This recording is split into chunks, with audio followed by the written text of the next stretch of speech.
রাধে কৃষ্ণ বন্ধুরা, কেমন আছেন আপনারা? আশা করি সবাই ভালো আছেন। আজকে আবার একটা নতুন ভিডিও নিয়ে হাজির হয়ে গেছি। ভিডিওটি শেষ অবধি দেখার অনুরোধ রইল। আজকের গল্প তারাশঙ্কর বন্দ্যোপাধ্যায়ের অন্যতম শ্রেষ্ঠ উপন্যাস হাঁসুলি বাঁকের উপকথা। আজকে উপন্যাসের 87 পর্ব। ড্যাড্যাং ড্যাড্যাং ড্যাডাড্যাং ড্যাড্যাং আবার বাজলো গাজনের ঢাক। চড়কের পাঠায় শুয়ে আকাশপানে চেয়ে বনোয়ারি কালারুদ্রকে প্রণাম করলে। যাক, বছর শেষ, বছর শেষ।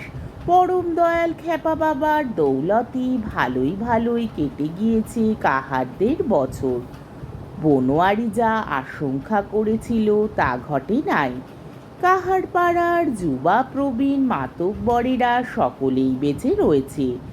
মৃত্যু অর্থাৎ মৃত্যু আর হয় নাই।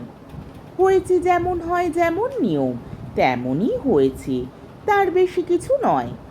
অঘটন ঘটেছে একটি, তাও আটপৌরে পাড়ায়। ওই কালো বউ মরেছে, আর নয়নও মরেছে হঠাৎ। তাছাড়া 2-4টে ছেলে মরেছে ম্যালেরিয়া জ্বরে। বুড়ো বুড়ি মরেছে 4জন। গুপির মাসি, রতনের মা, প্রাণকেষ্টের কাকা গোবর্ধন, সে লোকটা ছিল হাবা। আর মরেছে গোপালের পিসে। গোপালের পিসে বাইরের গ্রামের লোক এসে গোপালের ঘাড়ে ভর করেছিল। তাকে ঠিক ধরা যায় না হিসাবের মধ্যে। কচি কাঁচা অর্থাৎ আঁতুড়ে ছেলের মরার হিসেব কেউ কখনো কোনো কালে করে না। শুধু চৌকিদারে জন্ম মৃত্যুর খাতায় লিখে নিয়ে যায়, থানায় দাখিল করে। থানায় তার হিসেব থাকে। সে হিসাবও বাজে হিসেব। কাহার পাড়ায় চৌকিদার কালে কসমিনে আসে, তাও দিনের বেলা। ওই হিসাবের জন্যেই আসে। ছেলে মরার হিসেব কেউ মনেও রাখে না, বলতেও ভুল করে। চৌকিদারও সেই ভুল হিসেব মনে মনে আওড়াতে আওড়াতে জাঙলে গিয়ে সদগুপ মশাইদের কোনো ছেলেকে ধরে লিখিয়ে থানায় ইউনিয়ন বোর্ডে দাখিল করে। এবার গাজনে পাগল হাজির আছে। সে ভালো সং দিয়েছে, নিজে সেজেছে মহাদেব। দুপাশে দুটো ছেলেকে সাজিয়েছে দুর্গা আর গঙ্গা।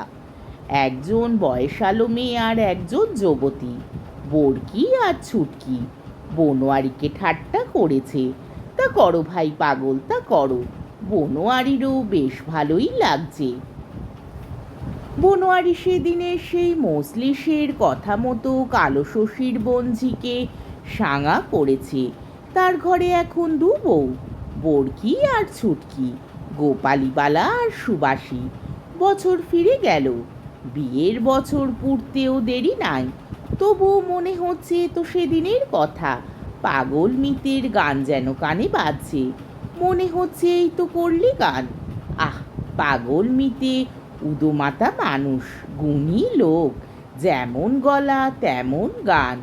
হাঁসুলি বাঁকের উপকথা বলে সুজাত পিসি। হাঁসুলি বাঁকের কথা নিয়ে পাঁচালি তৈরি করে পাগল মিতে। বিয়েতে শাদিতে গান বাঁধে, ঘেটুতে গান বাঁধে, গাজনে গান গেয়ে সংসেজে নাচে। এবারে দুর্গা আর গঙ্গায় কোন্দল অর্থাৎ সুবাসী আর গোপালীবালার ঝগড়া। মাঝখানে বুড়ো শিব অর্থাৎ বনোয়ারি। খায় এর হাতে ঠোনা, ওর হাতে ঝ্যাঁটা। হাঁসুলি বাঁকের পাঁচালিকার পাগল কাহার মজার মানুষ। মনখানি তার নীলের বাঁধের জলের মতো। আকাশের রঙেই তার রং। আকাশে সূর্যে উঠলে কালো জল ঝকমক করে। তার সঙ্গে বাতাস উঠলে ঢেউয়ে ঢেউয়ে গলানোর উপর মতো টলমলিয়ে ওঠে।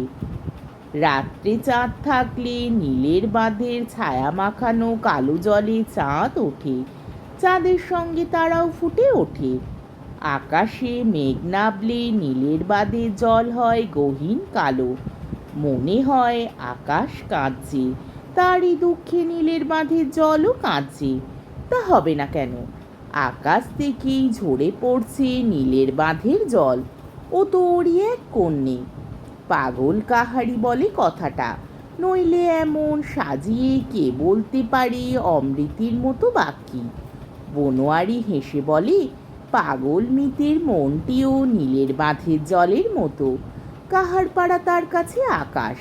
কাহার পাড়া হাসলে সে হাসে, কাঁদলেও সে কাঁদে। হাসিও না, কান্নাও না। এমন অবস্থায় কাহার পাড়া ঝিমিয়ে থাকলে অঘ্রাণ থেকে ফাল্গুন মাসের কুয়াশায় ঢাকা নীলবাঁধের জলের মতো চেহারা নেয়। পাগলের মনের চেহারাও ঠিক তাই হয়। সে উদাস হয়ে থাকে। নয়নের মরণশয্যার পাশে বসে পাগল ছড়া কেটেছিল। ভাই রে, অন্ধকারের ভাবনা কেনে হায় রে, অন্ধকারই পরাণ পাখি সেই দেশেতে যায় রে। তার মাসখানেক পরে বনোয়ারি সাঙা হলো আটপৌরে কন্যে সুবাসীর সঙ্গে। পাগল তখন রসের গানে ছড়ায় পাঁচালিতে মাতিয়ে তুললে কাহার পাড়া। তার সঙ্গে পাল্লা দিতে পারত এক নসুবালা, কিন্তু নসুবালা বললে শরীর খারাপ। শরীর খারাপ না, আসল কথা সবাই বুঝেছে। যে বনোয়ারি তার করালি দাদা পাখি বউকে গা ছাড়া করেছে, তার বিয়েতে নাচতে গাইতে মন তার উঠবে না। নসু বলে, কাহার কুলে জন্মেছি, কাহার পাড়ায় বাস করি। বনোয়ারি কাহার পাড়ার মাতব্বর, দণ্ডমুণ্ডের মালিক।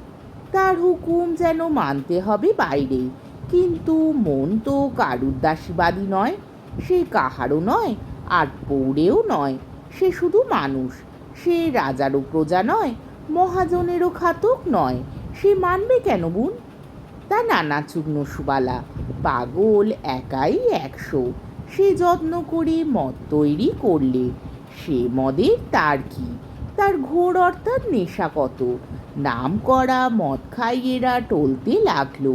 পাগল কিন্তু ঠিক রইল। সেই করলে রান্না, ঘুরলে ফিরলে ঢুকঢাক মদ ঢেলে খেলো। হাঁড়ি নাবালে কড়ায় হাতা দিলে, উনুনে কাঠ দিয়ে তার সারাক্ষণ গাইলে গান। হাঁসুলি বাঁকের বনোয়ারি, যাই বলিহারি, বাঁধিল নতুন ঘর দক্ষিণ দুয়ারি। সে ঘর বাঁধিতে এলো যত সব অষ্টপ্রহরী। অষ্টপ্রহরী পাড়ার সুবাসী লতা, কাহার পাড়ায় আজ হলো পোঁতা। বুড়ো মালি বনোয়ারি যতনে সাজায় কেয়ারি।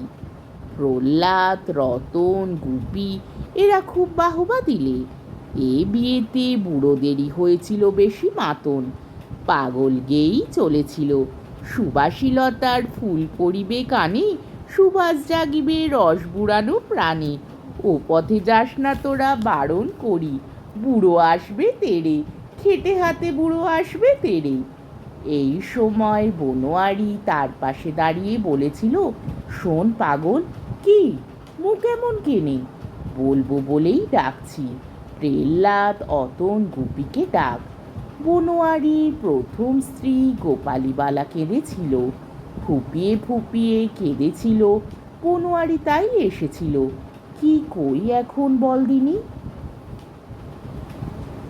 আজকের পর্বটি এইখানেই শেষ হলো। আমার ভিডিওটি যদি আপনাদের ভালো লেগে থাকে, তাহলে আমাকে কমেন্টের মাধ্যমে আপনাদের মূল্যবান মতামত অবশ্যই জানাবেন, এবং আমার ভিডিওটিকে লাইক ও শেয়ার করার ও আমার চ্যানেলটিকে সাবস্ক্রাইব করারও অনুরোধ রইল। তাহলে আজকের ভিডিওটা এই অবধি। পরের দিন আবার এই উপন্যাসেরই 88 পর্ব নিয়ে হাজির হয়ে যাব। ততক্ষণ পর্যন্ত আপনারা সবাই ভালো থাকবেন, সুস্থ থাকবেন, সাবধানে থাকবেন এবং আমার ভিডিওটি দেখতে থাকবেন। তাহলে আজকে আসি। রাধে কৃষ্ণ।